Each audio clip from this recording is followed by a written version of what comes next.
പഞ്ചാരമൂട് കൂട്ടക്കുരുതിയുമായി ബന്ധപ്പെട്ട് ഏറ്റവും പ്രധാനപ്പെട്ട നിർണായക വിവരം ഈ ഘട്ടത്തിൽ വരുന്നുണ്ട്. പെൺ സുഹൃത്ത് ഫർസാനയോട് വൈരാഗ്യമുണ്ടായിരുന്നുവെന്ന് വെഞ്ഞാറമൂട് കൂട്ടക്കൊലക്കേസ് പ്രതി അഫാൻ. പണയം വെക്കാൻ നൽകിയ മാല തിരികെ ചോദിച്ചതാണ് വൈരാഗ്യത്തിന് കാരണം അഫാൻ പോലീസിനോട് വെളിപ്പെടുത്തി.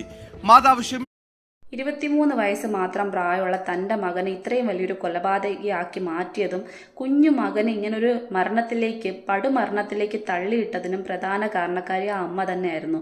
സ്വന്തം ഭർത്താവ് ഇത്രയധികം ബിസിനസ് ലോസ് വന്ന് നാട്ടിൽ പോലും വരാൻ പറ്റാതെ അവിടെ ഇങ്ങനെ ഉരുകി കഴിയുന്ന അവസ്ഥയിൽ അതിനൊരു താങ്ങായിട്ട് വേണമെങ്കിൽ സ്വന്തം വീട് പണയം വെച്ചോ മറ്റോ അദ്ദേഹത്തിന് അയച്ചു കൊടുത്തിട്ട് നാട്ടിൽ വരാനുള്ള ഒരു മുൻകരുതലോ അല്ലെങ്കിൽ ബാക്കി കാര്യങ്ങളോ അവർക്ക് എടുക്കാമായിരുന്നു. അതിലപ്പുറത്തേക്ക് നാട്ടുകാരിൽ നിന്ന് ബന്ധുക്കളിൽ നിന്ന് പണം വാങ്ങി ആഭരണം വാങ്ങി ഈ പറയുന്ന അവരുടെ ആധാരമടക്കം പണയം വെച്ച് അടുത്ത ഒരു കടമുണ്ടാക്കി വെക്കുക. അതിലപ്പുറത്തേക്ക് ദിവസേന പലിശയ്ക്ക് പണം എടുത്ത് സുഖജീവിതം ആർഭാട ജീവിതം അതിൻ്റെ പാഠങ്ങൾ മകന് പകർന്നു കൊടുക്കുക. സ്വാഭാവികമായിട്ട് ഇത് കണ്ടു ശീലിച്ച മകൻ അതിലേക്ക് തന്നെ വീണു. അവൻ പ്രണയിച്ച പെൺകുട്ടിയിലും പ്രണയം മറന്ന് അവൻ ഈ പറയുന്ന പൈസക്കൊതി മാത്രമായി ഇരുന്നു.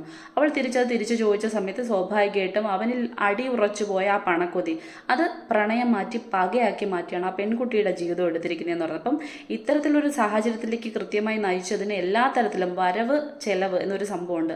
വരവറിഞ്ഞ് ചെലവ് ചെയ്യുക അത് മറന്ന ആ സ്ത്രീ തന്നെയാണ് ഇതിനൊക്കെ കാരണക്കാരി.